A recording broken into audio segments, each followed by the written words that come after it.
안녕하십니까. 전자심식방송 UTV 진행하는 GPD 고소입니다. 자, 오늘은 4G 다음에 당연히 5G겠죠. 5G 5세대 이동통신에 과연 이것은 언제쯤 도래할 것이며 이것은 과연 왜 필요한 것이고 그러기 위해서는 우리한테는 또 어떤 기회가 오는 것인지 그런 것들을 로데슈파르스 코리아의 최종 부장님 게스트 모셨습니다. 안녕하세요. 안녕하세요. 네. 자, 먼저 지금 이제 4G도 요새 4G가 되게 많이 경쟁도 많이 하고 있는데요. 이 통신사들에서. 네. 5G가 이게 언제쯤 도래하는 겁니까? 사실 5G는 아직 언제라고 딱 잘라서 얘기하기는 좀 힘들 수도 있어요. 그런데 네네. 제가 알기로는 국내에서의 목표는 지금 전번에 그 정부에서 발표하기로는 2018년 2018년. 평창 동계올림픽 때 서비스를 시작을 한다. 아, 평창올림픽. 예, 이런 식으로 얘기를 했던 걸로 알고 있고요. 예.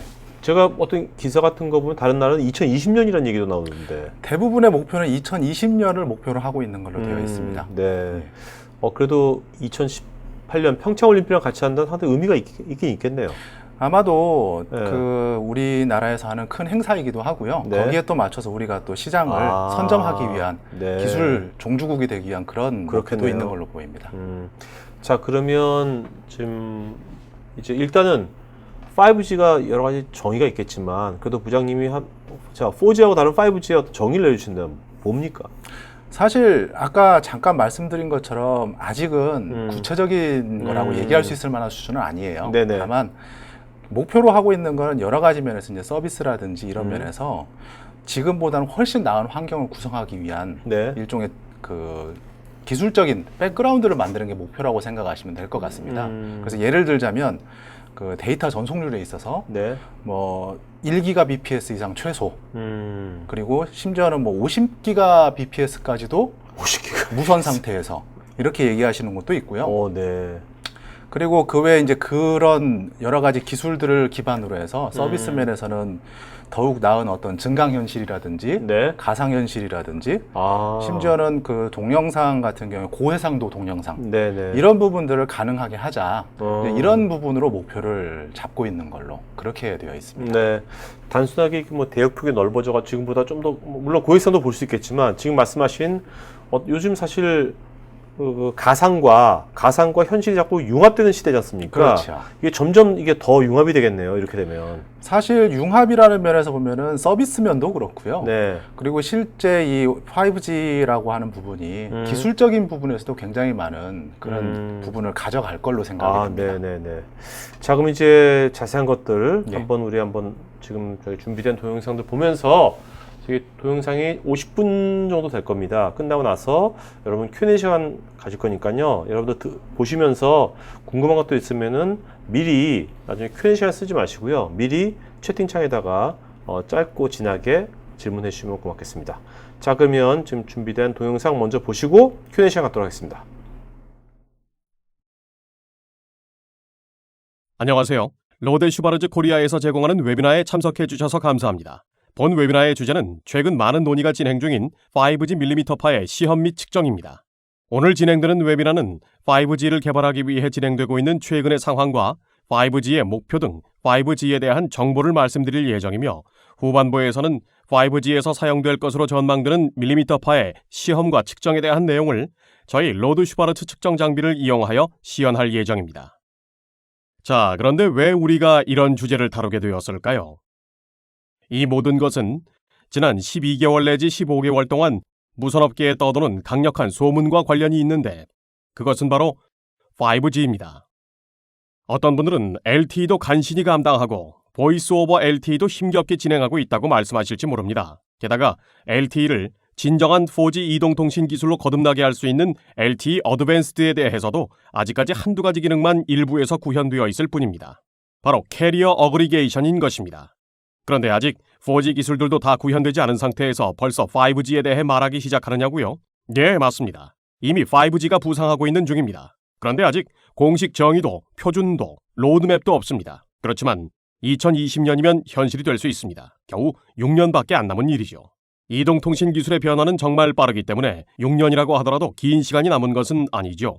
그래서 이 웹캐스트를 통해 앞으로 45분간 왜 5G 기술이 필요한지 분석하고 여러분께 업계 내 현재 5G 활동에 대해 개괄적으로 설명드리고 몇 가지 난제를 제시하고 관련된 시험 및 측정의 측면을 살펴보겠습니다. 또한 로데 슈바르즈의 자체 시험 및 측정 솔루션으로 5G를 연구 개발하는 방법을 설명해 드리겠습니다. 먼저 앞으로 생길 일을 살펴보기 전에 전반적 배경을 이해하기 위해 현재 상황을 분석해 보겠습니다. 모든 기술 설명에 마케팅 도표가 포함되듯이 저 역시 도표를 사용하겠습니다. 이 도표는 모바일 광대역 데이터가 지난 2년 동안 기하급수적으로 증가한 것을 설명하기 위해 자주 이용되는 것으로 많은 분들께는 이미 친숙한 그림일 것입니다. 자, 그럼 향후 5년 동안 어떻게 변할지 한번 볼까요? 이 유명한 도표들은 시스코가 만든 것인데 다른 도표들과 달리 바로 현재 상황을 얘기하고 있습니다. 시스코는 2014년에 매달 2.6 엑사바이트의 데이터가 무선으로 전송된다고 전망합니다. 저희 로데 슈바르츠에서도 처음에는 엑사바이트라는 용어가 와닿지 않았습니다. 엑사바이트는 10억 곱하기 10억 바이트인데요. 그 양을 설명하기에 더 좋은 방법이 있습니다. 좋아하는 영화를 한 편 떠올려 보십시오. 클라우드 및 클라우드 기반 서비스의 시대이긴 하지만 좋아하는 영화들을 블루레이로 소장하고 계실 수도 있습니다. 요즘 표준 형식은 양면 블루레이로서 약 50GB의 데이터가 들어갑니다. 블루레이로 설명하자면 영화가 담긴 블루레이 5,200만 장이 매달 전 세계에서 무선으로 전송된다는 것을 의미합니다. 정말 놀라운 양이죠. 자, 그렇다면 이 모든 데이터의 정체는 뭘까요? 바로 모바일 동영상입니다. 이는 시스코의 둘째 도표에 잘 나타나 있습니다. 2018년이면 모바일 동영상이 전송량의 거의 70%를 차지하게 됩니다. 동영상이 콘텐츠, LTE가 기반 기술입니다. 이 결론은 이 도표를 이용하여 도출할 수 있습니다. 이 도표는 안드로이드 기반 3G 및 LTE 스마트폰의 모바일 데이터 소비량과 사용자를 보여줍니다. 또한 사용자들이 휴대전화망과 와이파이에 있을 경우를 비교하여 보여줍니다. 먼저 LTE상에서 모바일 데이터 전송량이 크게 증가합니다. 이것은 도표의 좌측에서 보실 수 있습니다. 미국의 경우 데이터 소비량이 36% 증가하게 됩니다. 일본이나 한국 등 얼리 어답터 국가들의 경우 데이터 소비량은 더 크게 증가합니다. 두 경우 모두 데이터 소비량이 2배 이상이 되었습니다. 이렇게 동영상은 킬러 앱이며 미국의 경우 전체 인터넷 전송량의 약 50%가 동영상이거나 동영상 스트리밍 서비스입니다. 왜 이런 현상이 벌어지고 또 왜 사람들이 LTE상에서 동영상을 끊임없이 즐길까요? 해답을 찾기 위해 이 도표를 보실까요? 여기에 3가지 종류의 동영상 서비스가 있는데 각각 약 6분 동안 접속됩니다. 보라색 막대로 표시된 것은 3G 기술상에서 소비되는 데이터의 양이고 파란색 막대로 표시된 것은 LTE상에서 소비되는 데이터의 양입니다. 온라인 영화 서비스 사이트인 넷플릭스를 예로 들면 6분 동안 거의 80MB 데이터가 소비되는데 3G상의 소비량은 27MB밖에 안 됩니다. 6분의 27MB는 초당 0.6MB의 속도에 해당됩니다. 반면 LTE상에서는 초당 데이터 속도가 1.7MB입니다. 훨씬 빠른 데이터 속도 덕분에 HD 동영상 콘텐츠 스트리밍이 가능한데 H.264로 인코딩된 720p 동영상도 스트리밍할 수 있죠. 그래서 사람들이 이런 서비스에 더 많이 접속합니다. 표준 해상도에 비해 고해상도 동영상을 즐길 수 있기 때문에 사용자 경험도 훨씬 좋아집니다. 이 도표를 보면 3G에 비해 LTE상에서 특정 서비스에 훨씬 더 많은 사람이 접속하는 것을 알 수 있습니다. 유튜브와 페이스북의 경우 각각 95%와 128%가 증가한 것을 볼 수 있습니다. 이 데이터는 알카텔 루슨트에서 나온 것이지만 다른 업체들의 데이터도 비슷할 것이라고 확신합니다. 결론적으로 이들 동영상 서비스는 향후 10년 동안 예상되는 기하급수적 이동통신 데이터의 주된 원인이 될 것입니다. 게다가 동영상의 해상도는 계속 증가합니다. UHD 해상도인 4K 또는 심지어 8K 콘텐츠를 무선 기기로 스트리밍할 수 있는 데이터 속도를 지닌 시스템을 갖춰 이에 대비할 필요가 있습니다. LTE와 LTE 어드밴스드도 분명 성능 한계에 도달할 것이기 때문에 이제 5G 시스템을 논의할 때가 되었습니다. 예로 든 동영상 사례는 5G의 필수 요소 중 하나일 뿐입니다. 5G는 사용자 환경에 상관없이 최고 데이터 속도에서뿐만 아니라 셀 엣지까지 초당 최대 10GB대 빠른 데이터 속도를 제공하는 것을 목표로 합니다. 또한 1ms 이내라는 훨씬 빠른 시스템 응답 시간을 목표로 삼고 있습니다. 이를 통해 실시간 게임이나 증강현실 등의 서비스를 지원할 뿐만 아니라 반드시 통신과 직접 연결되지 않아도 되는 새로운 종류의 서비스를 가능하게 합니다. 예를 들면 뉴욕에서 전문 의사가 로봇 방식의 원격 수술기로 LA에 있는 환자를 수술하는 등의 새로운 서비스를 묘사하는데 촉각 인터넷이라는 용어가 쓰이는 경우가 많습니다. 시스템 응답 시간이 1ms가 넘는 현재는 실현할 수 없는 새로 알려진 서비스의 종류가 훨씬 많이 있습니다. 또한 이미 언급했듯이 훨씬 많은 수의 기기를 수용할 수 있도록 능력을 향상할 필요가 있는데 여기서 기계 대 기계 통신, 즉 사물 인터넷이라는 마법 같은 단어가 등장합니다. 마지막으로 결코 간과할 수 없는 저나 여러분 대부분에게 꽤 중요한 문제가 배터리 수명 연장입니다. 5G가 더 높은 주파수나 더 많은 대역폭만의 문제가 아님을 이해하는 것이 아주 중요합니다. 이는 현재 모든 연구 활동이 대개 공통적으로 겪고 있는 문제 중 한 가지 단면에 불과합니다. 그보다 훨씬 많은 것이 훨씬 많이 논의되고 있습니다. 과거 2년간 시작된 전 세계의 연구 활동 및 다양한 프로젝트에서 이런 논의가 아주 많이 이루어지고 있습니다. 예를 들면 유럽에서 자금을 대는 프로젝트 중에 5G Now가 있는데 여기서 Now는 비동기 신호 전송을 위한 Non-Orthogonal Waveform을 의미합니다. 이 프로젝트는 예를 들면 새로운 물리계층, 맥계층 개념, 즉 5G가 감당하게 될 향후 요건에 더 잘 맞는 새로운 파형들을 연구하고 있습니다.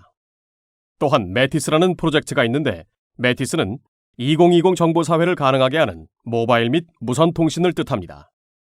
이 프로젝트의 주 목표는 해당 웹사이트를 보시면 아시겠지만 차세대 모바일 통신 무선 시스템인 5G의 기초를 다지는 것입니다.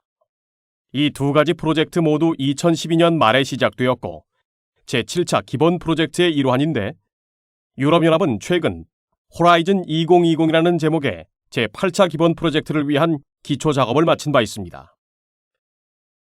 사회와 시대가 무엇을 필요로 할지를 조사하기 위해 2014년부터 2020년까지 7년에 걸쳐 800억 유로를 배정했고 이 프로젝트에는 당연히 통신, 즉 5G 통신이 포함됩니다. 그 다음으로 유럽업계와 유럽위원회 간에 이루어진 5G PPP라고 불리는 공공 민간 제휴 프로젝트가 있는데 관련 연구를 다음 수준으로 끌어올리기 위해 14억 유로의 자금이 투입됩니다. 이 프로젝트에는 채널 모형 연구가 포함됩니다. 또한 영국 서레이 대학교가 주도하는 5G 혁신센터도 있는데 이 센터는 로데 슈바르츠가 적극 기여하여 2013년 11월에 창립되었습니다. 다른 나라들에서도 프로젝트가 진행 중입니다. 중국의 경우 IMT 2020이라는 공식 정부 사업이 있는데 이 사업은 외국 기업의 참여를 허용하지 않습니다. 주로 중국의 대학교들이 만든 퓨처 포럼이라는 것도 있는데 이 포럼은 외국 기업의 참여를 적극 환영합니다. 한국에는 5G 포럼이 있습니다.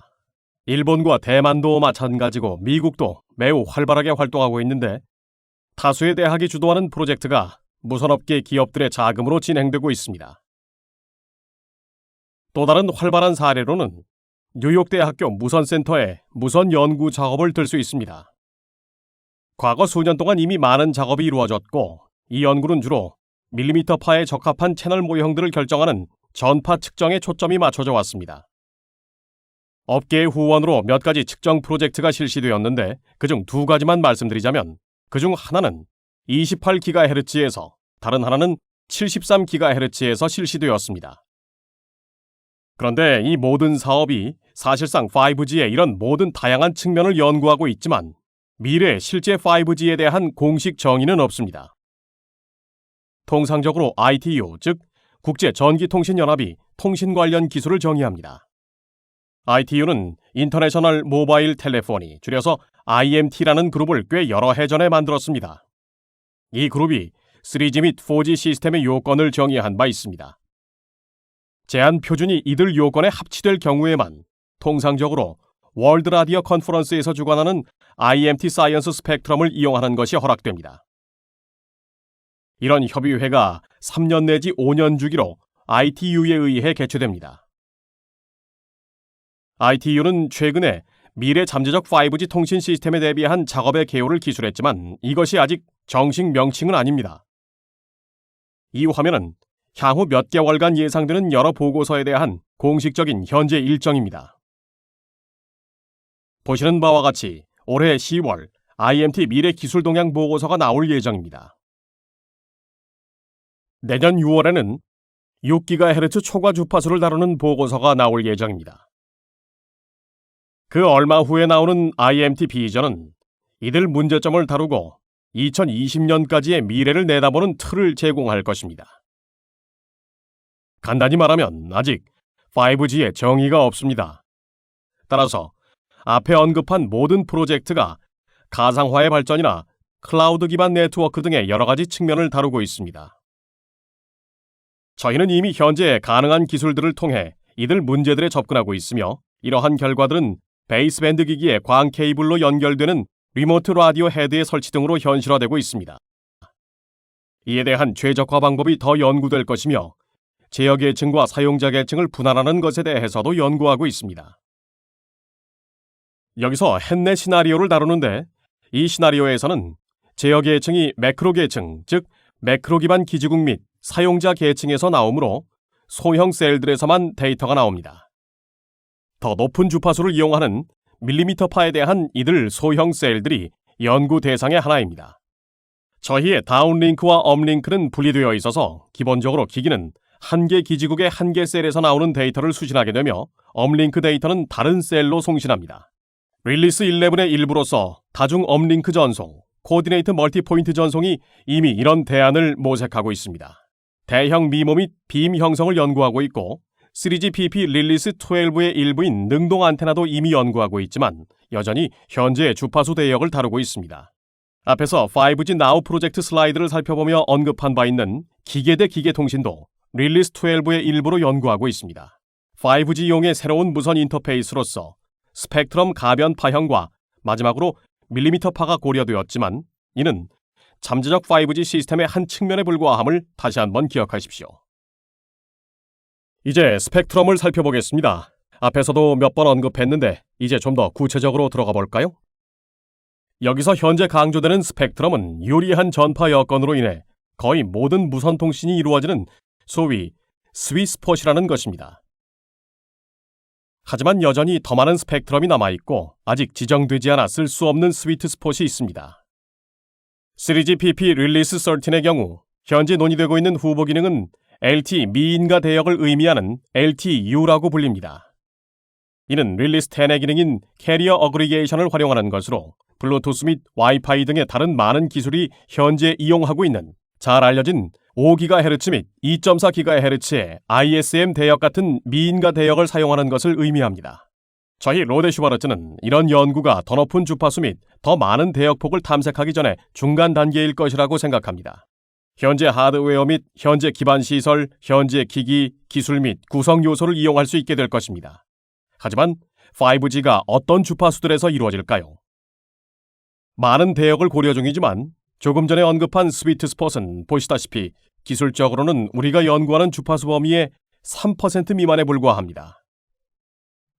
이들보다 더 높은 주파수, 즉 밀리미터파는 850MHz부터 70GHz까지의 대역폭이라는 스펙트럼을 기회로 제공합니다. 이것이 현재 저희가 연구하는 것인데 산소 분자나 증기 등에 의해 전자기 에너지가 흡수됨으로써 감쇄가 증가하는 문제는 어떻게 하느냐는 반론이 당연히 제기될 수 있습니다. 여기 도표에 그려진 것을 보시면 60GHz 대역에서는 감쇄가 킬로미터당 약 10dB인 것이 사실입니다. 이는 이 주파수 범위를 이동통신 시스템에 이용하려고 할 경우 당연히 도달 범위에 영향을 준다는 것을 의미합니다. 60GHz 대역에는 이런 문제가 있지만 황색으로 강조된 다른 두 개 대역, 즉 30GHz 근처의 LMDS와 70GHz 또는 70 내지 80GHz의 이 대역은 그렇지 않습니다. 도표를 보시면 감쇄가 각각 0.1 또는 1dB 미만으로서 거의 무시할 수 있다는 것을 알 수 있습니다. 따라서 감쇄는 밀리미터파를 이용하는데 전혀 문제가 안 됩니다. 그러면 무엇이 문제일까요? 사실상 문제는 전파 특성입니다. 주파수가 높아질 경우의 문제는 침투 손실과 회절 손실이 늘어나서 그 결과 6GHz 미만의 경우보다 훨씬 중요한 요소가 된다는 점입니다. 이것이 앞서 언급한 3단계 접근법이 쓰일 것이라고 로데 슈바르츠가 생각하는 이유입니다. 1단계는 기존의 활용 대역을 탐구하는 것이며 6GHz 미만의 모든 대역과 잠재적으로 10GHz 대역도 의미합니다. 알려진 문제점을 다루면서 현재 설계를 재사용할 수 있습니다. 그 다음은 소위 센티미터 파인 30GHz까지의 시스템을 이용하는 2단계가 될 것입니다. 이들 주파수 대역의 사용은 하드웨어 설계에 대한 소소한 수정을 통해 적용 가능할 것이기 때문에 이를 활용하는 데 큰 문제는 없을 것입니다. 하지만 주파수가 높아질수록 이런 수정들은 더욱 범위가 넓어질 것이며 따라서 3단계나 되어야 30GHz 이상의 모든 밀리미터파를 본격적으로 활용하게 될 것이라고 생각합니다. 실제 과제는 5G 밀리미터파에 대한 교육 및 연구 수준에 머물러 있는데 그 이유는 단지 밀리미터파가 실내와 실외, 회의실과 사무용 건물, 콘크리트, 철 등 다양한 자재의 영향 및 다양한 환경에서 어떻게 전파되는지 완벽하게 이해하지 못하고 있기 때문입니다. 이렇게 현재 전파 채널 모형들에는 모두 큰 제약사항이 있습니다. 통상 6GHz 이하의 해당 주파수 범위가 가장 중요하지만 이동성 측면, 공간 및 주파수 해상도 등 기타 다른 문제점들도 있습니다. 따라서 밀리미터 파용의 적절한 채널 모형을 정립하지 않으면 5G 표준화는 불가능합니다. 따라서 전 세계 모든 곳에서 기업들이 발의하고 자금을 대거나 업계 또는 정부 사업의 후원으로 이렇게 필요한 채널 모형 개발을 돕는 연구가 이루어지고 있습니다. 그런데 최초 모형들이 가능하더라도 해당 모형들을 완전히 평가하고 밀리미터파에 대해 가동되는 소형 셀들의 형태로 모바일 기기 및 기반 시설의 성능 등을 시험하는 다음 단계를 밟기까지 꽤 긴 시간이 걸릴 것입니다. 지금까지는 5G를 위한 주파수 및 대역폭에 대한 내용이었습니다. 이제부터는 저희 로데 슈바르츠의 시험 및 측정 솔루션이 이들 주파수 범위 및 대역폭을 어떻게 지원하는지에 대한 시연을 통해 내용을 설명해 드리도록 하겠습니다. 첫 번째로 시연 구성에 대한 설명을 드리겠습니다. 오늘 시연 구성은 두 가지 장비 구성을 이용할 예정인데요. 처음 시작하는 구성은 신호 발생기를 이용합니다. 이것은 저희 회사의 최신 신호 발생기인 SMW200A로서 최대 20GHz 주파수까지 지원하는 신기종입니다. 그리고 이를 RF를 통해 저희 회사의 신호 분석기인 FSW에 연결을 하였습니다. 사진을 이용하여 어떤 구성인지 설명할 텐데 그 이유는 이 두 기기의 화면에 원격 데스크톱 연결을 이용하여 이제부터 실시할 측정 및 설정 화면을 살펴볼 예정이기 때문입니다. 사람들이 5G를 논의하거나 다룰 때 겪을 수 있는 일 중 하나는 저희가 오늘 이용하게 되는 것과 같은 다소 높은 주파수 및 높은 대역폭을 이용하는 일이 될 것입니다. 제가 방금 화면상 설명드린 구성에서 LTE 기반 신호를 이용하고 캐리어 어그리게이션을 이용하여 더 넓은 신호를 생성하고 그 신호를 더 높은 주파수에서 이용할 수 있습니다. 이것이 설명드린 SMW200A의 화면인데 이 신호 발생기는 20GHz까지 신호를 생성할 수 있습니다. 여기에서 주파수를 설정할 수 있는데 시연 목적상 이 주파수 대역에서 16 내지 18GHz를 이용합니다. 저는 이를 위한 신호를 설정해야 하며 말씀드린 것처럼 해당 신호 발생기에 제공되는 LTE 옵션을 이용하여 20MHz LTE 신호보다 넓은 대역폭의 신호를 생성하겠습니다. 시연을 위해 시간을 설정한 테스트 모델을 사용할 것이고요. 다행히 LTE 어드밴스드의 캐리어 어그리게이션 기능을 지원할 수 있기 때문에 여러 개의 컴포넌트 캐리어를 사용하도록 하겠습니다. 이제 그 기능을 이용합니다. 보시는 것처럼 20MHz 대역폭으로 중심 주파수에 미리 설정이 되어 있습니다. SMW 내부에 있는 160MHz의 전체 대역폭 능력을 이용하여 추가 주파수 또는 반송파를 켜면 70GHz 위 또는 70GHz 아래로 바꿀 수 있습니다. 이들 캐리어의 구별을 위해 서로 다른 파워 레벨로 설정을 하겠습니다. 여기에서처럼 30등의 다른 오프셋으로 서로 다른 신호 수준으로 진행할 수 있습니다. 이제 신호를 생성시키게 되면 신호 발생기에서 해당 신호가 나오게 되고 위에 설정한 특성들을 반영하기 위해 베이스밴드도 동작을 시키게 됩니다. 이제 주 메뉴에서 RF를 켭니다.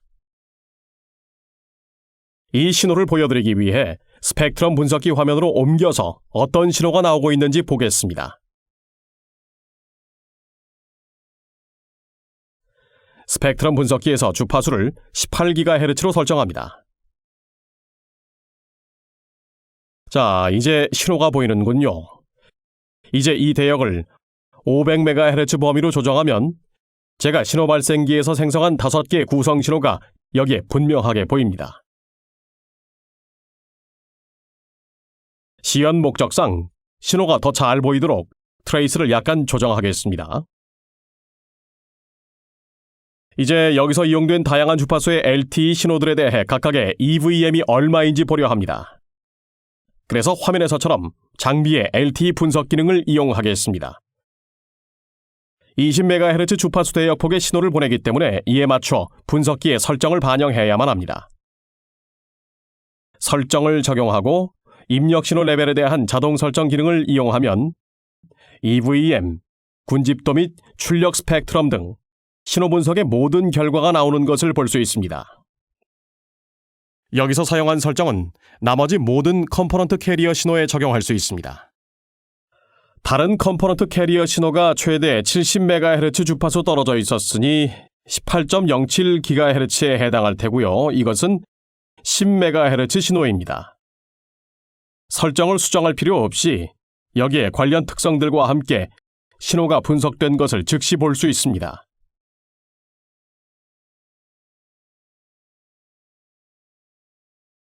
아래쪽으로 70MHz 낮은 다른 컴포넌트 캐리어 즉 17.93GHz에 대해서도 반복하겠습니다. 다른 컴포넌트 캐리어 신호 또한 같은 시험 모델을 적용하여 동일한 컨스텔레이션 다이어그램 결과를 보여주는 신호들입니다. 나머지 두 가지 캐리어 신호에 대해서는 똑같은 결과가 나올 테니 더 이상 반복하지 않겠습니다.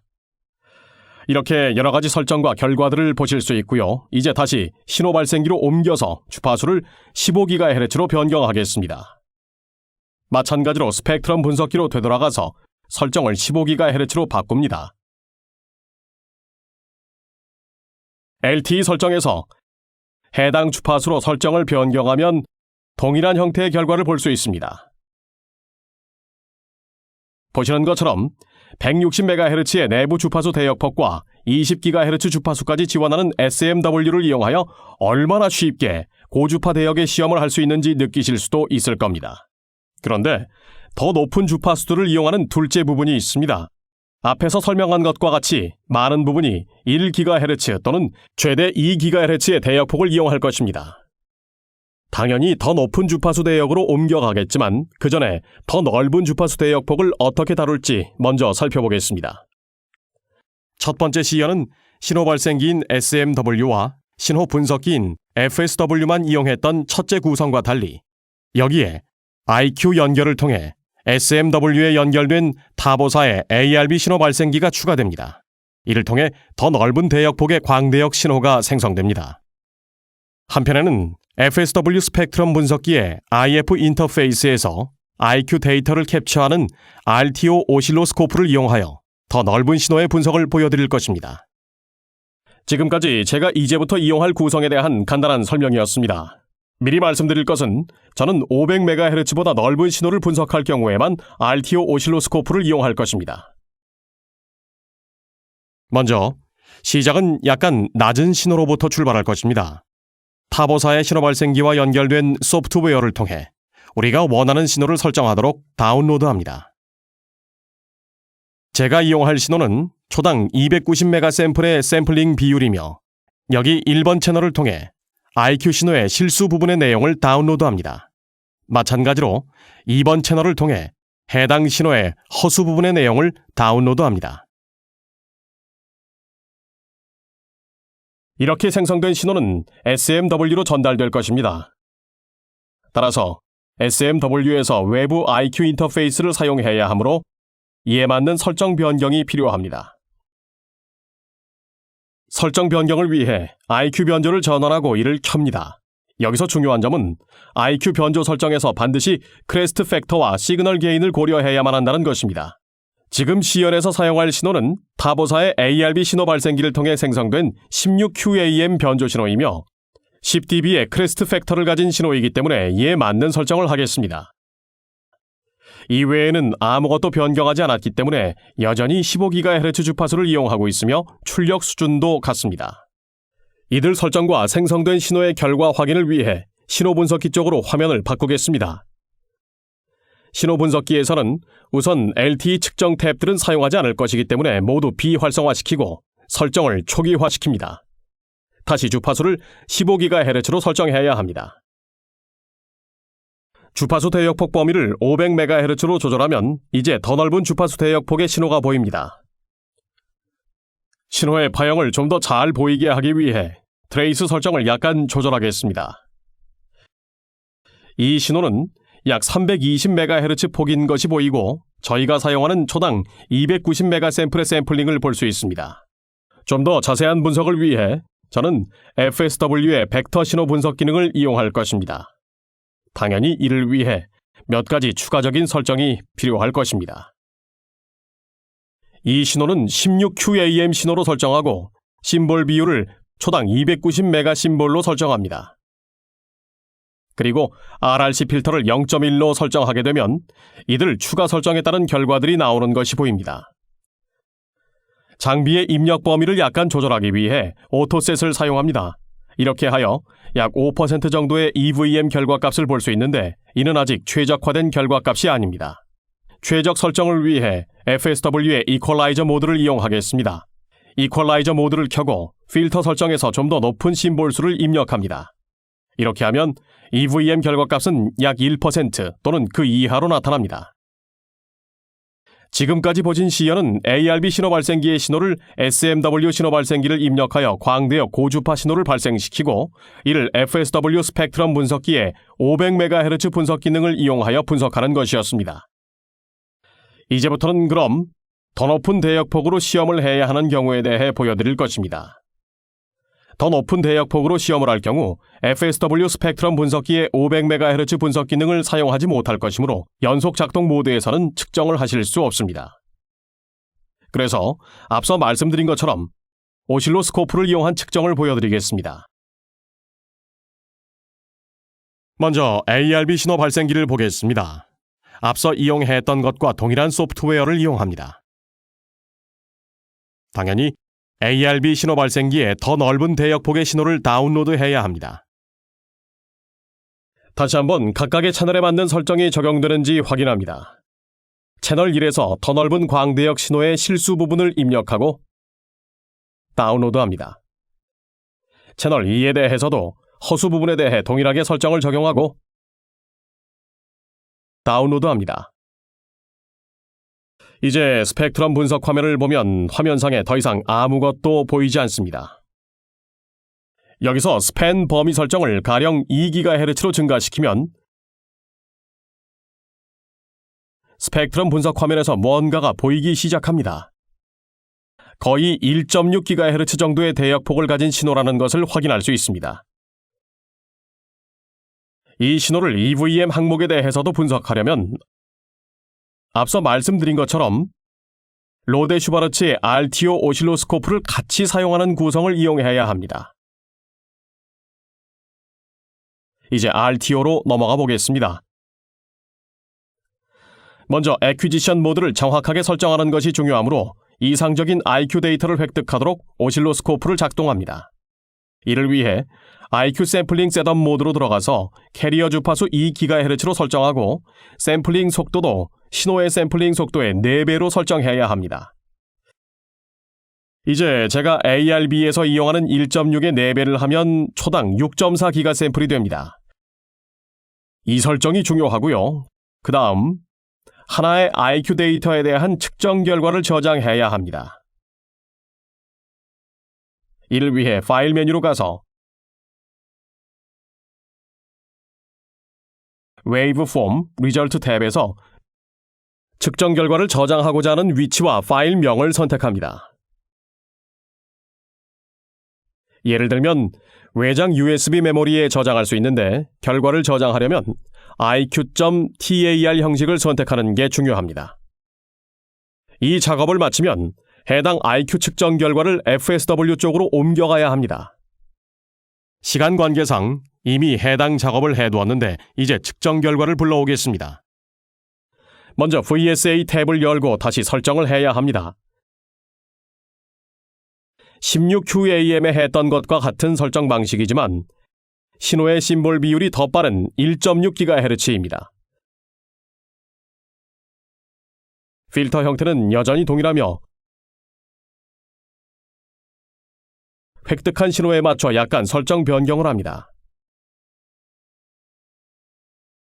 이 작업을 마치면 신호가 작동하도록 해야 하기 때문에 임포트 기능을 사용해야 합니다. 여기서 USB 메모리 등에 저장된 측정 결과를 가져옵니다. 이것을 선택하면 다시 측정 환경 설정으로 들어가서 최종 설정을 해야 합니다. 이퀄라이저 모드를 이용하여 다시 최종 설정을 하고 여기서 정확하게 심볼들을 설정합니다. 여기 보시듯이 약 4% 정도의 EVM 결과값을 가지는 더 넓은 신호를 측정했으며 여기에 16QAM의 변조 지점들이 확인됩니다. 아직은 연속 작동이 안 되는데 그 이유는 측정 결과가 한 개뿐이기 때문입니다. 보신 것처럼 저는 시연에서 실제 기기를 이용하여 시험을 하지 않고 이퀄라이저가 적용된 신호 생성의 전체 과정, 신호 발생기와 신호 분석기를 포함한 전체 과정을 이용하였습니다. 하지만 당연히 일반적으로는 이들 과정에 실제 기기가 측정 대상으로 포함됩니다. 따라서 이런 실제 기기를 측정 대상으로 전체 과정에 포함시켜 특성화하기 위해서는 신호 발생기 혹은 신호 분석기에서의 추가적인 측정 설정, 예를 들어 수동 이퀄라이징과 같은 작업들이 필요해집니다. 사실 이들 과정은 사용자가 내용을 저장하고 결과를 불러오는 등 상당히 복잡한 작업일 수 있습니다. 이를 위해 만약 장비들이 랜으로 연결되어 있다면 소프트웨어를 이용하여 이들 작업을 원격으로 동작시키는 것이 가능합니다. 소프트웨어를 보여드리자면 연결된 RTO 및 FSW에 대한 서로 다른 IP 주소가 설정된 것이 보입니다. 또 여기에서 주파수 범위 및 측정의 레퍼런스 레벨을 설정할 수 있습니다. 바로 아실 수 있겠지만 이 프로그램은 다양한 주파수의 스위핑이 가능하도록 구성되어 있기 때문에 앞으로 나올 측정에도 사용이 가능합니다. 샘플링 비율은 1600으로 설정하여 1.6기가에 맞도록 합니다. 이제 동작을 시키면 연결된 기기들을 정확한 설정으로 맞추게 되므로 측정을 수행할 수 있게 됩니다. 이 과정은 앞서 시연했던 수동 설정 및 측정을 동일하게 수행한 것입니다. 자동으로 IQ 데이터를 오실로스코프에서 측정하여 FSW로 전달 분석합니다. 보신 것처럼 정상적으로 측정이 진행됐으며 이에 대한 결과가 나옵니다. 여기 FSW상에 3.17%라는 EVM 측정 결과가 보입니다. 이제 FSW로부터 다시 로컬 모드로 되돌아가서 새로운 측정에 맞게 결과가 변경된 것을 확인할 수 있습니다.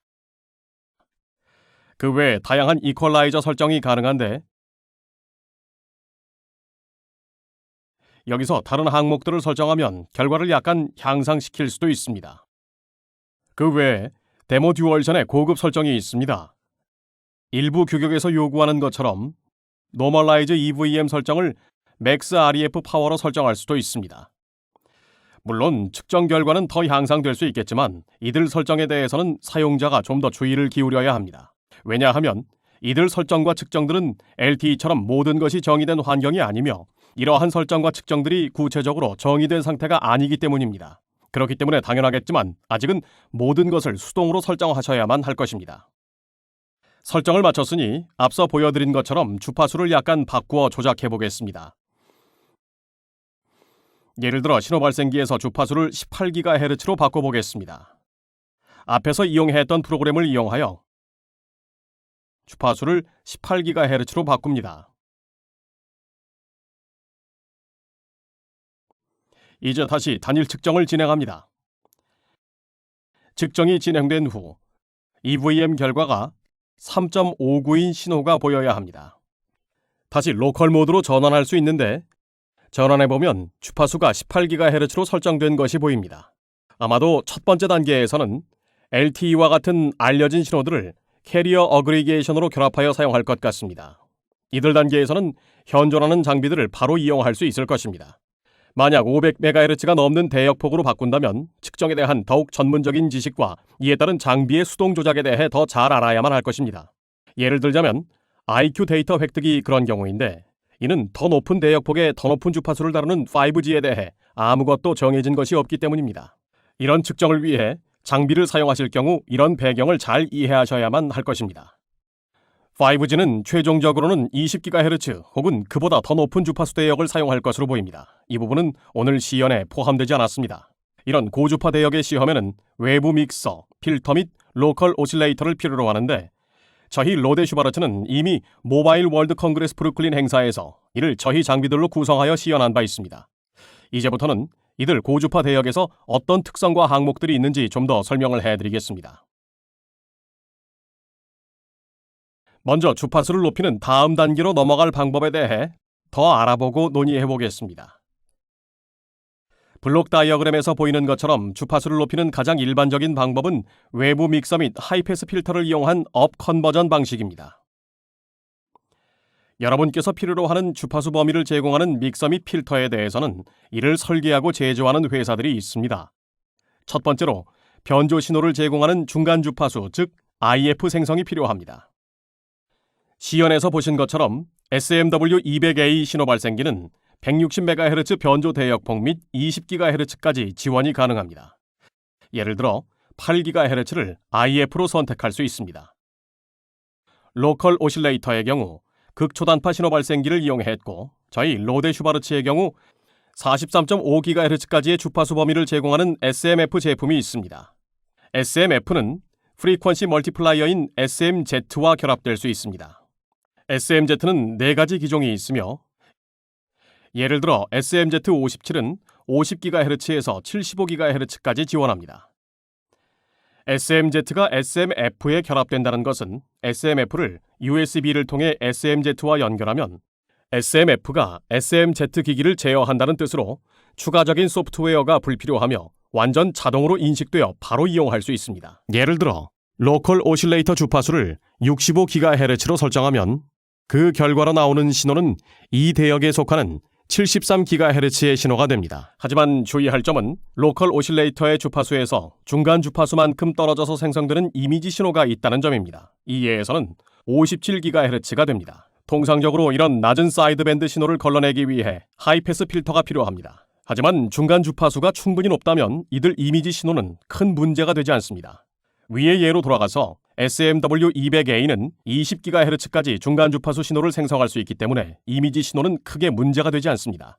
다음 단계는 대역폭을 증가시키는 것인데, 이는 앞서 시연에서 보신 부분입니다. 광대역 ARB IQ 신호 발생기 또는 로데 슈바르츠의 AFQ100B를 이용할 수 있는데, 이는 초당 1기가 샘플을 허용하며 최대 528MHz의 대역폭을 제공합니다. 오늘날 연구는 앞서 설명드린 것처럼 단계별 접근법임에 주목하십시오. 이니셜 사운딩 측정은 400MHz로 시작하여 이제 800MHz이고 이후 1GHz로 올라갑니다. 5G에 관해 2GHz 대역폭을 많이 얘기하지만 아직은 현실이 아닙니다. 하지만 그런 주파수 범위 및 대역폭까지 올라가야 한다면 SMW로 즉시 할 수 있습니다. SMW 신호 발생기는 2GHz IQ 변조기가 내장되어 4GHz 이상의 캐리어 주파수를 지원할 수 있다는 장점이 있습니다. 다시 말씀드리면 원하는 신호에서 가능한 한 멀리 떨어진 이미지 신호를 위해서는 중간 주파수가 높아야 하며, 저희의 예에서는 8GHz로서 이것이 그런 경우가 될 것입니다.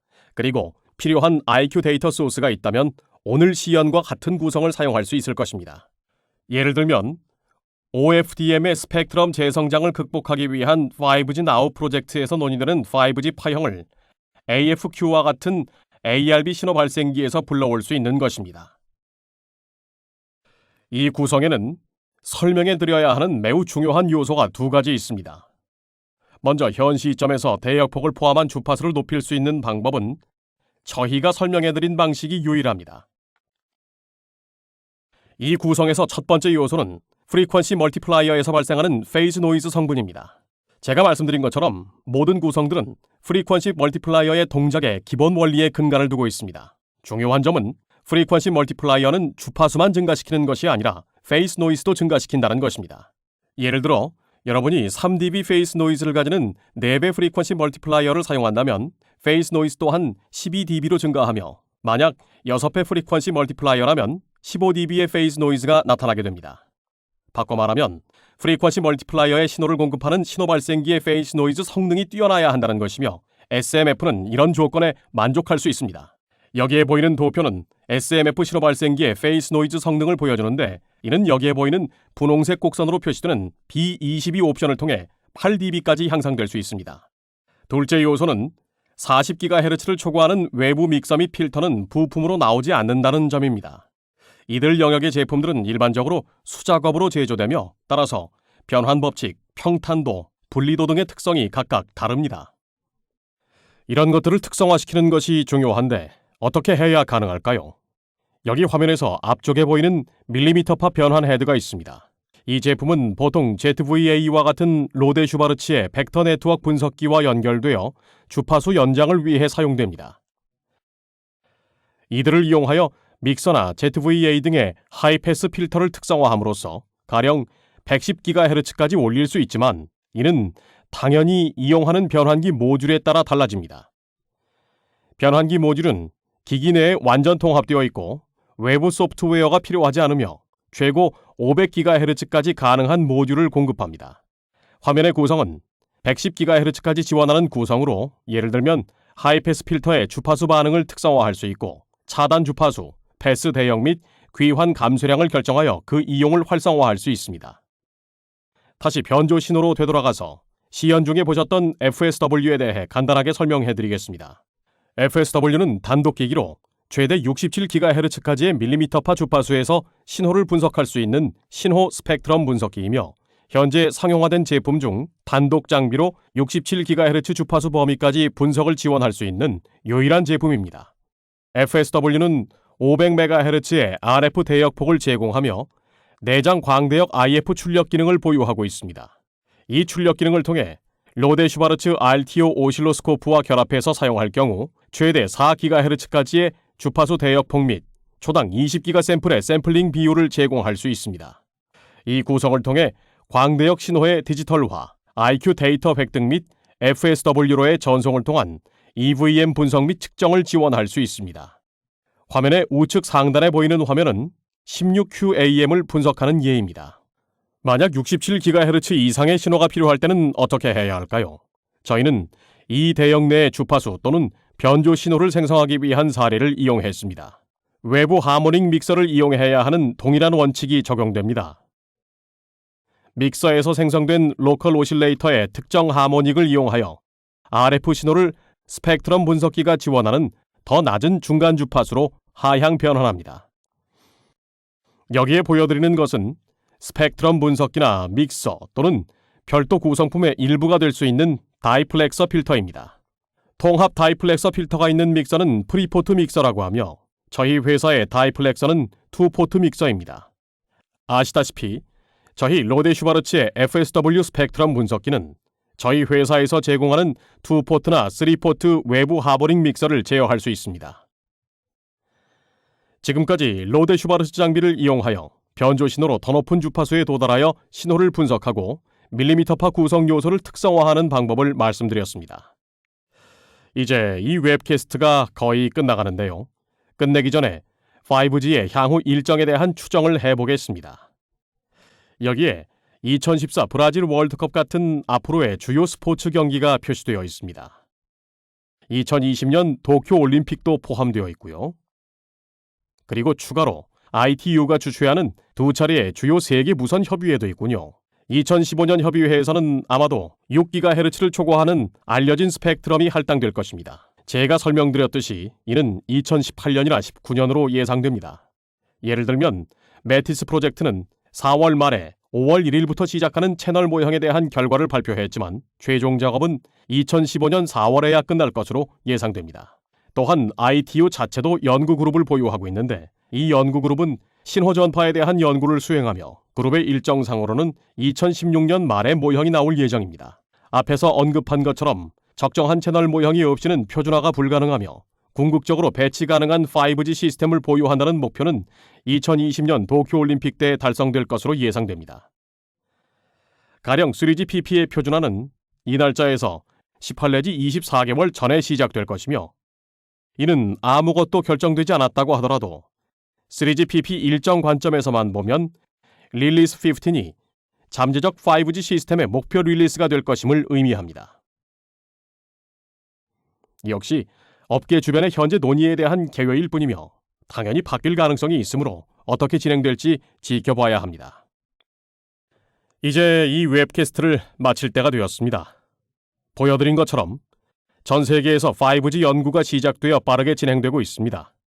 업계나 정부 자금으로 업계를 이끄는 기업이나 대학이 주도하는 프로젝트가 여러 개 있습니다. 현재 진행되고 있는 기하급수적인 데이터 전송량을 감당하기 위해서 각 프로젝트가 더 높은 주파수 및 더 많은 대역폭을 논의하는 것이 분명합니다. 하지만 주파수가 높아지면 전파 손실과 침투 손실 및 회절 손실이 늘어납니다. 여기선 빔포밍이 중요한 기법이지만 먼저 밀리미터파를 이용하고 6GHz 미만의 가용한 모든 주파수를 이용한 후 주파수를 올리는 단계적 접근이 이루어질 것으로 예상합니다. 전파 및 이들 주파수에 대한 더 많은 지식을 얻는 것이 중요하며 채널 모형이 표준화 착수의 핵심입니다. 하지만 이는 단지 5G의 한 단면만 설명하는 것이며 새로운 무선 인터페이스 등 다른 문제들이 더 있습니다. OFDM에서 멀어지면서 촉각 인터넷이 다루는 새로운 종류의 서비스를 가능하게 하기 위해 짧은 응답 시간을 구현해야 합니다. LTE 및 LTE 어드밴스드 등의 기존 기술과의 통합으로 와이파이 오프로딩 전략이 전반적으로 중요한 역할을 할 가능성이 있습니다. 기계 방식 통신 및 기계 대 기계 통신도 마찬가지입니다. 이런 관점에서 보면 5G는 현재 4G 네트워크를 대체하지 않을 것이며 4G를 보완하는 시스템이 될 것입니다. 5G는 이 모든 요건을 충족시키기 위한 오버레이 시스템이 될 것이며 설명드린 것처럼 저희 로데슈바르츠는 자체 시험 및 측정 전문성으로 전 세계에서 진행 중인 5G 연구에 기여하고 있습니다. 저희는 이를 적극적으로 추진하고 있으며 예를 들면 영국 서레이 대학교가 주도하는 저희의 5G 혁신센터 프로젝트 구성원들 역시 저희 장비와 지침으로 필요한 측정을 할 수 있도록 전 세계에서 다른 모든 활동을 간접 지원하고 있습니다. 이상으로 웨비나를 모두 마칩니다. 지금까지 경청해 주셔서 대단히 감사합니다. 네, 여러분 잘 들으셨나요? 네. 자, 그럼 여러분들이 질의응답 시간 갖겠는데, 뭐 저희가 궁금한 거 하나 물어볼게요. 예, 부장님, 맨 끝에 보니까 여기서 보니까 로데슈바르츠가 이제 전 세계 이런 이제 5G 연구에 많이 기여한다 그랬거든요. 네. 근데 뭐든지 도대체 어떻게 기여하는 건지 구체적으로 특히 한국에서는 어떤 식으로 지금 기여하고 있는지 네, 말씀해 주시죠. 네. 사실 이 5G라는 부분이 아까 쭉 내용을 들으셨겠지만은 굉장히 초기 단계예요. 네. 그래서 이제 여러 가지로 이제 보통 우리가 R&D라고 얘기를 하죠. 리서치 단계에서 어떤 활동들이 굉장히 많이 진행이 되고 있습니다. 그래서 아까 보셨던 것처럼 저희는 사실 계측, 측정 솔루션을 주로 제공을 하는 업체이기 때문에 저희 회사에서 이제 이런 부분에 기여할 수 있는 부분은 이런 R&D 연구에 있어서 필수적인 계측 장비들을 저희가 개발을 하고 여기에 저희 어떤 성과들을 같이 공유하는 식으로 접근을 하고 있고요.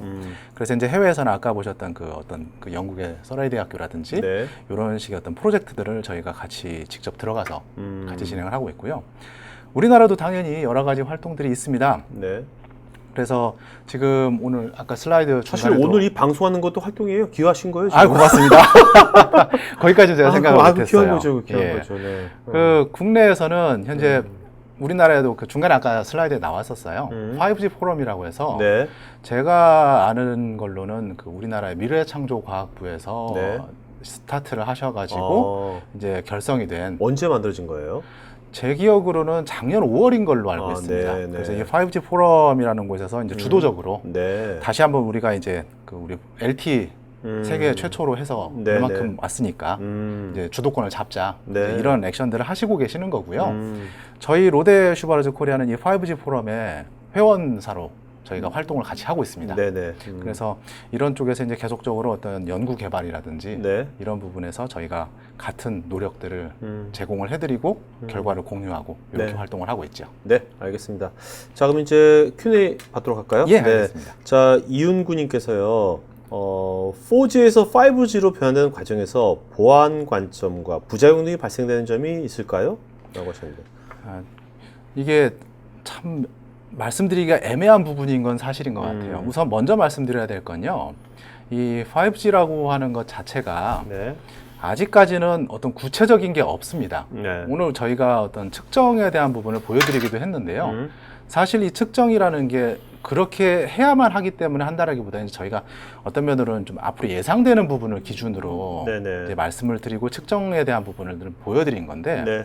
이런 보안이라든지 이런 부분은 사실 이런 부분들이 구체화되어야만 또 논의가 가능한 부분이에요. 네. 그래서 제 생각으로는 뭐 지금 분명히 그런 문제가 어떤 부분에서 발생을 할 소지는 있는데 아마 이런 규격이라든지 이런 부분들이 나오게 되면서 네. 그런 부분까지 같이 소화를 할 수 있도록 그렇게 나오지 않을까 생각이 됩니다. 네.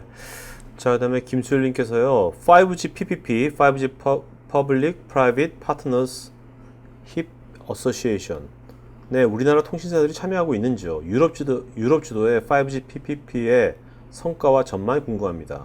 이건 유럽 주도하는 거. 아까 말씀하신 5G 포럼하고 예. 유사한 어떤 단체인가요? 이게 예, 지금 유럽에서? 이 5G 개발에 대해서는 이게 사실은 한편으로는 이제 나라별로 어떤 지역별로 대륙별로 예. 유럽, 뭐 중국 뭐 이런 식으로. 예, 이런 식으로 좀 어떻게 보면은 그 주도권을 가져가기 위해서 네. 좀 서로 편을 묶어서 좀 하는 경향들이 보여요. 네. 그리고 아까 말씀드린 이 5G 포럼 같은 경우에 이제 우리나라에서 주도된 단체인데 네.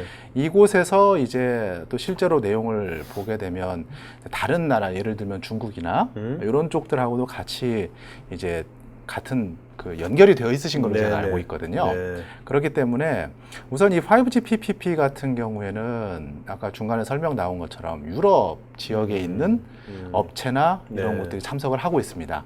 그렇기 때문에 제가 알기로는 우리나라 통신사들이 참여하지는 않는 걸로 알고 있습니다. 네. 근데 뭐 최근에 또 바뀐 부분이 있는지 모르겠는데 제가 기억하기로는 그렇고요.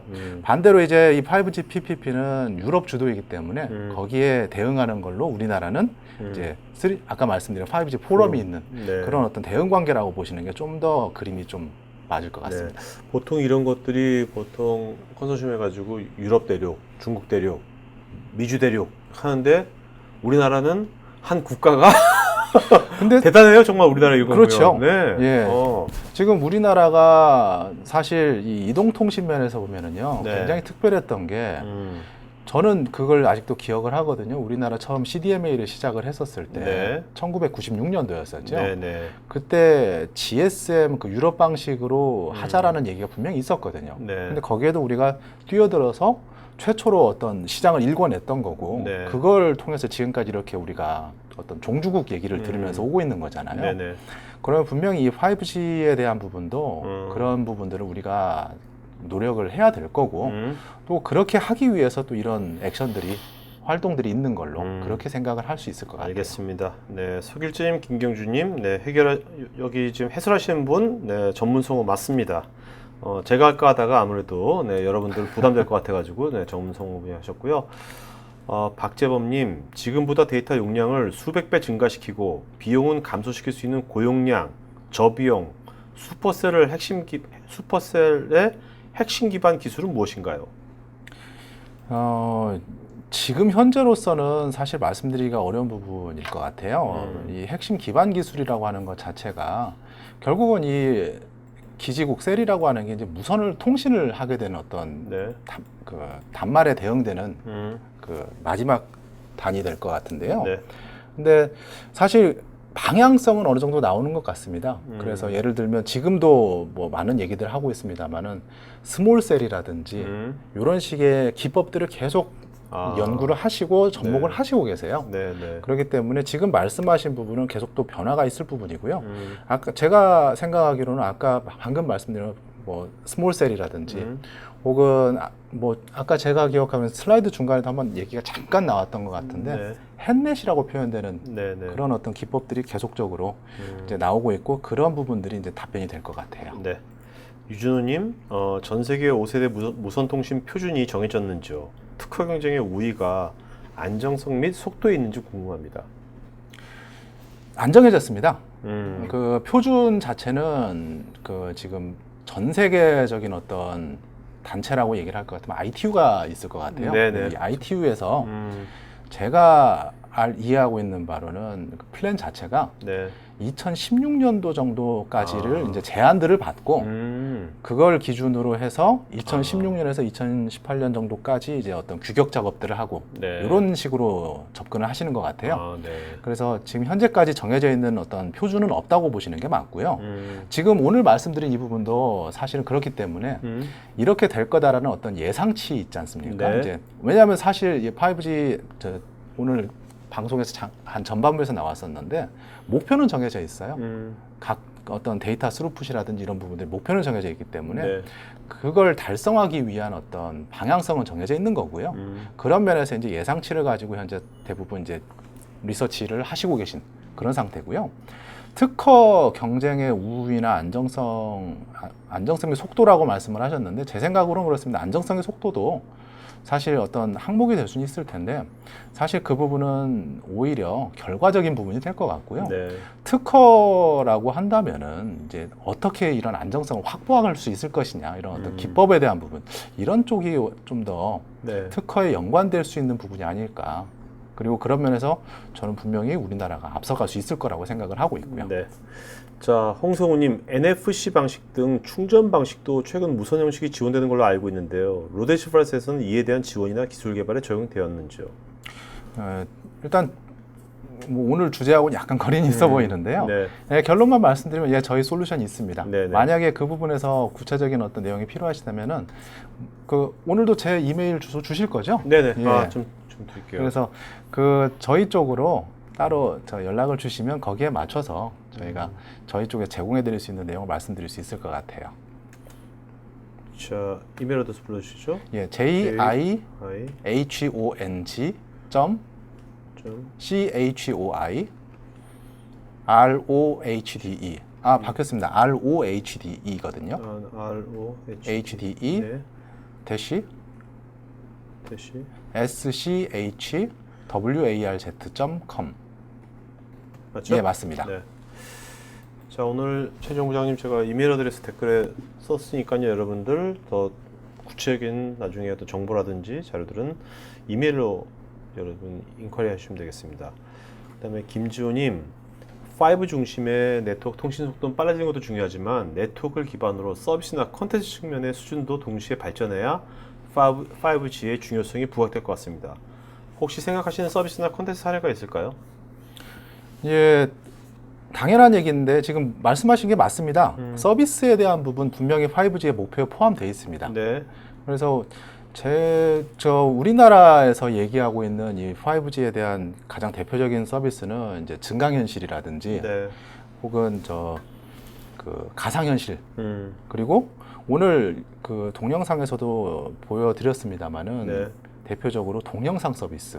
당연히 우리 지금 이미 시중에 제품들 나왔잖아요. UHD라고 하는. 네네네. 그 지금 현재 나와 있는 FHD에 비해서 거의 4배 혹은 8배로 이제 네. 데이터량이 늘어나야 되는데 이런 부분들이 이제 대표적인 서비스가 될 것 같고요. 네. 이제 그 외에도 여러 가지 기법이라든지 그런 부분들이 5G의 목표 안에 포함이 되어 있습니다. 네. 유미연님, 와이드밴드 ARB를 이용할 경우 추가 라이센스를 구매해야 하나요? 이 부분은 따로 저한테 한번 네. 연락을 주시죠. 네, 이 알겠습니다. 와이드밴드 관련된 부분이 어떤 장비에 네네. 들어갈 거냐 이런 부분도 확인을 해야 되기 때문에 한번 따로 말씀을 해주시면 좋을 것 같아요. 김태식님, 4G 통신 방식과 5G 통신 방식의 가장 큰 차이점은 무엇이라고 할 수 있을까요? 아까도 말씀드린 것처럼 사실 5G 통신 방식은 아직 구체적인 내용이 나와 있지 않습니다. 네. 단지 목표만 설정이 되어 있는 거거든요. 그렇기 때문에 이제 그 관점에서 말씀드리면은 가장 대표적으로 보이는 게 이 데이터 스루풋에 대한 부분, 데이터 네. 전송량에 대한 부분이 될 텐데요. 뭐 다른 분께서 질문해 주신 내용에도 나와 있습니다. 목표는 뭐 1000배 이상 빨라지는 뭐 이런 얘기들을 하고 있기 때문에 그런 부분이 가장 대표적으로 차이가 날 수 있을 만한 부분이 될 것 같습니다. 네. 근데 서길재님께서요, 지금 1000배 빨라진다고 했는데, 예. 지금 4G 속도도 트래픽이 몰리면 통신사에서 감당이 안 돼서 지연되고 뺏어버리는데, 5G 속도를 과연 통신사가 감당할 수 있을까요? 그런 우려는 없는 건지, 이분 어떻게 생각하시는지. 그 실제 5G 시스템은요, 그런 부분도 고려를 하고는 있어요. 그래서 그 제가 아까 그 슬라이드의 마지막 부분에서 설명이 나왔던 것 같은데요. 네. 오버레이 시스템으로 예상을 한다라고 하는 부분이 나왔었습니다. 그건 무슨 얘기냐면은 이 데이터를 연결하기 위해서 기지국 하나가 이 모든 걸 처리하면 사실 힘들어요. 분명히 네. 힘들 거예요. 물론 기지국 자체도 발전을 하겠지만은 네. 그리고 우리 유선망도 분명히 발전을 하겠습니다만은 이 모든 걸 다 혼자서 다 처리하려고 하면 쉽지 않기 때문에 실제로 5G는 그래서 이 헤테로지니어스 네트워크라고 해서 여러 개의 통신 방식들이 네. 혼재되어 있는 상태로 동작을 할 거다라고 예상을 하시는 분들도 있어요. 아, 네. 예를 들면 우리 지금도 마찬가지입니다만은 LTE 쓰시다가 저 핸드폰 와이파이 영역에 들어가면 또 집에서 와이파이로 쓰시고 그렇죠. 이런 식으로 네네. 쓰시는 게 가능하거든요. 네네. 그렇기 때문에 그 5G도 사실 그런 면에서 와이파이라든지 혹은 뭐 블루투스라든지 뭐 아까 중간에 잠깐 나온 뭐 NFC라든지 이런 모든 내용들을 다 같이 혼재시켜서 동작을 한다라고 생각을 할 수 있고요. 네. 그렇게 되면 트래픽은 분명히 기지국 하나로 집중이 될 건 아니고 좀 어느 정도 분산이 될 거고요. 네. 또 한 가지는 5G의 어떤 그 내용 중에 하나가 그 D2D나 M2M이라고 하는 부분이 있습니다. D2D는 이제 디바이스 투 디바이스가 되는 거라서 그 단말에서 단말로 직접 데이터를 전송을 하실 경우에 네. 기지국을 거칠 게 아니라 직접 전송을 해라. 혹은 그 아까 M2M이라고 하는 머신 투 머신 커뮤니케이션. 요런 부분들이 이미 그 현재 우리가 얘기하는 LTE에서도 논의가 네. 되고 있는 부분들이거든요. 네네. 이렇게 된다면은 굳이 기지국을 거치지 않아도 될 수 있기 때문에 여러 가지로 분산시킬 수 있는 방법도 고려를 하고 있는 걸로 그래 생각할 수 있겠죠. 네. 자, 임동찬님, 세미나를 들어보니까 5G를 이용한 다양한 분야에서 서비스가 상상이 되고 있는데, 앞으로 해결할 기술적인 이슈들도 있겠지만 그 외적으로 5G 네트워크가 상용화되어 시장에서 성공하기 위한 중요한 필수 요건은 어떤 것들이 있을까요? 예, 이 부분은 뭐 기술적인 것보다는 실제 커머셜한 어떤 부분이 네. 연관이 될 것 같아요.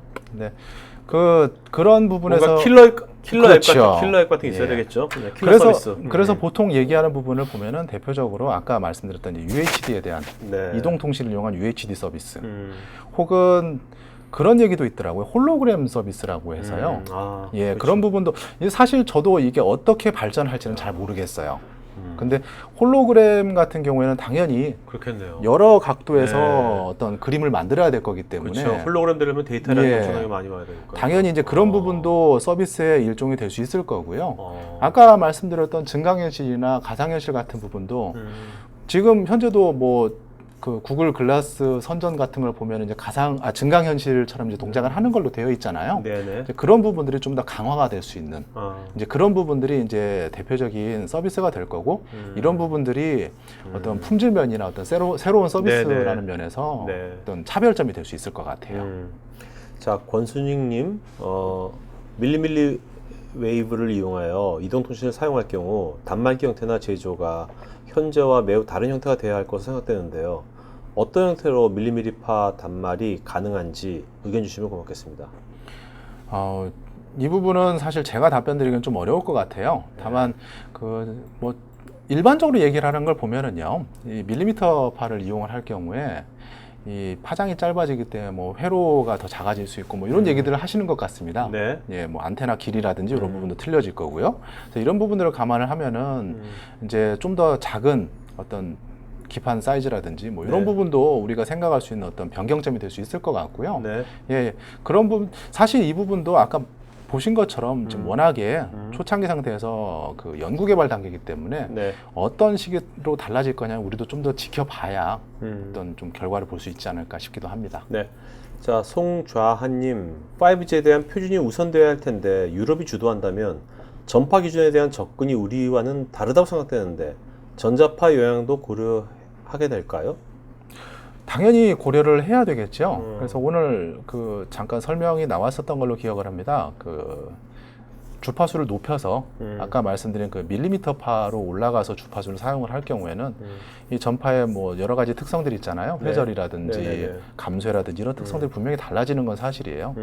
사실 뭐 이런 표준에서 우선시해야 되는 부분 이제 그런 부분에서 벌 수 있는 영향들을 고려한다고 하는데 사실 이런 부분들을 우리는 보통 채널 모형이라고 이름을 붙입니다. 네. 그리고 이 부분이 분명히 연구가 돼야 되고요. 그래서 그 아까 말씀드린 ITU라든지 이런 곳들에서 이제 그런 부분들을 설정을 하시고 그리고 이제 거기에 맞는 어떤 서비스나 어떤 요구사항들을 만드시게 되고 네. 이런 부분들이 이제 표준에서 풀어야 되는 부분이 될 거라고 생각이 되고요.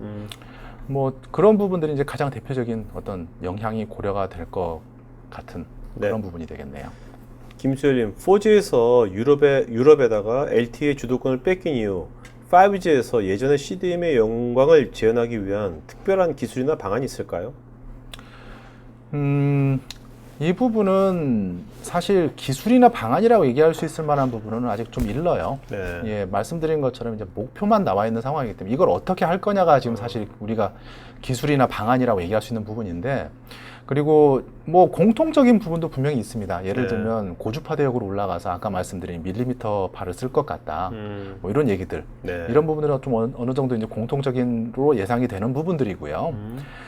다만 분명히 유럽 쪽에서 좀 그런 부분을 신경을 쓰시는 것 같긴 해요. 네. 예를 들자면 이미 LTE에서 아까 말씀드린 것처럼 우리나라가 워낙 빠르게 치고 나갔기 때문에 이제 유럽에서도 그런 면에서 이제 5G를 좀 더 중요하게 생각을 했던 것 같고요. 네. 그래서 이 5G에 관련된 여러 단체들, 아까 보셨던 뭐 메티스라든지 5G PPP라든지 이런 단체들이 지금 꽤 빨리 조직이 됐던 걸로 네. 그렇게도 보여져요. 그래서 분명히 그런 부분들이 이제 얘기들을 하고 있는데 다만 현재까지는 어떤 누가 더 우위에 있다라든지 누가 더 특별한 걸 갖고 있다라든지 이렇게 얘기할 만한 단계는 아닌 것 같고요. 네. 우리도 이걸 얼마나 그만큼 빨리 할 거냐 이런 부분에서 신경을 써야 되지 않을까 네. 예, 그렇게 생각이 됩니다. 이쪽 말씀 들어보니까 진짜 아까 2018년 예. 평창올림픽 때 예. 우리나라가 진짜 5G 쪽을 이렇게 상용화해가지고 뭔가 어떤 전 세계에 다 평창올림픽이 다 중계가 될 거 아닙니까? 그렇죠. 그럴 때 거기 온 사람들이나 전 세계에 있는 사람들이 뭔가 5G의 서비스를 체험할 수 있게 해준다면 예. 아주 인상 깊게 예. 그렇다면 상당히 우리나라가 이 5G 쪽도 상당히 주도권을 잡아갈 수 있는 국면이 좀 만들어질 수 있지 않을까도 생각이 되네요. 그렇게 해야 되고요. 사실 우리나라에서도 굉장히 많은 활동들이 있어요. 예를 들자면 그 저도 아마 인터넷에서도 아마 보신 분들 계실 거예요. 작년에 그 국내 그 삼성전자 쪽에서 시연을 하셨다라는 기사라든지 네네. 5G에 대한 부분을 네. 이런 어떤 기반 기술에 대한 부분들은 계속 연구들을 하시고 거기에 대한 성과도 분명히 있습니다. 네. 그리고 그런 부분들이 이제 아까 말씀하신 것처럼 우리가 주도권을 잡기 위한 어떤 그 백그라운드가 될 수 있는 그런 쪽이 아닌가 싶어요. 네, 알겠습니다. 자, 오늘 여러분들 좋은 질문 많이 해주셔가지고요. 오늘 좋은 방송 된 것 같고요. 마지막 부장님 한 말씀 좀 마치고 하죠. 예, 그 오늘 내용을 보셨는데 좀 한편으로는 좀 많이 잃은 부분, 좀 시기상으로. 아, 좀, 그래도 예. 뭐 뭐든지 처음 만나는 게 중요한 거예요. 아, 그렇죠. 네, 처음 예. 중요한 겁니다. 네. 그래서 한편으로는 좀 뜬구름 잡는 얘기 같았을 수도 있고 좀 너무 두리뭉실한 얘기 같아 보였을 수도 있습니다. 그런데 뭐 말씀하신 것처럼 당연히 미리 우리도 준비를 해야 네. 또 거기에 맞는 어떤 결과를 볼 수 있을 거고요. 저희 그 롯데 슈퍼르츠 코리아는 그런 면에서 저희가 갖고 있는 모든 역량을 동원을 해서 네. 이런 부분들을 또 저희가 어떤 한 몫을 담당할 수 있도록 여러분 곁에서 같이 그 내용을 진행을 하도록 할 거고요. 그 날씨가 뜻하지 않게 뭐 비가 많이 오는데 네. 모두들 좀 즐겁고 네. 활기찬 하루가 되실 수 있으면 하는 생각을 합니다. 네, 알겠습니다. 자, 여러분 지금까지 수고해주신 롯데슈퍼코리아의 최종 부장님께 박수 부탁드리겠습니다. 고맙습니다. 예, 고맙습니다. 네.